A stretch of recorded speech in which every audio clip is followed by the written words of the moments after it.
I arrived at the airport for our group vacation, only to find out that my friends had changed the destination to a different country without telling me until I was at the check-in counter.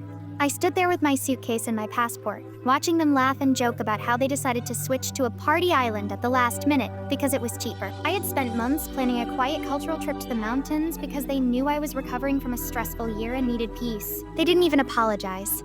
They just expected me to pay the massive change fee and hop on a different flight, as if my time and my money were completely disposable. I felt a cold, hollow sense of abandonment as I realized that my presence was just an afterthought to their collective whim. My friend Sarah was the one who had initiated the change, and she was the one now holding out her phone, showing me the cool beach clubs they were going to visit. I realized in that moment that they had been talking about this change in a separate group chat for at least a week, intentionally keeping me in the dark so I wouldn't ruin the vibe with my objections.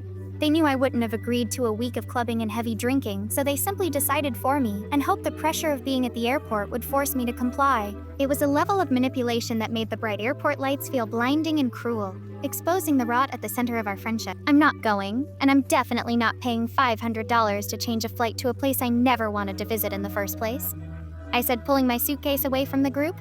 They all stopped laughing and looked at me like I was the one being unreasonable, with Sarah telling me to just chill out and stop being such a buzzkill. I told her that chilling out is what you do when a restaurant is full, not when your friends lie to you about an international trip. I realized that if I got on that plane, I would spend the next 7 days feeling invisible and resentful, paying for a vacation that was actually a punishment. I turned around and walked toward the exit, ignoring their calls for me to come back and just be a team player. I spent the next week at home, but I didn't spend it moping.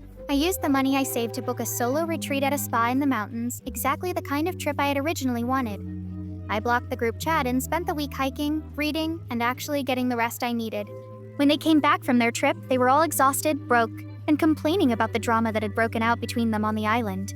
They tried to act like I was the one who had missed out, but I could see the truth in their tired eyes. I realized that being a team player in that group meant being a doormat, and I was finally finished with that role. I have a new group of friends now who actually value my input and who would never dream of making a major decision without me. We go on trips that everyone agrees on, and we have a rule about total transparency in our planning. I learned that it's better to be alone at the airport than to be on a plane with people who don't respect you. I am much more confident in my own choices now, and I no longer feel the need to please people who view my boundaries as an inconvenience. My solo mountain trip was one of the best experiences of my life, and it taught me that I am my own best company. I am doing great, and my life is much more peaceful without the constant shifting of the goalposts.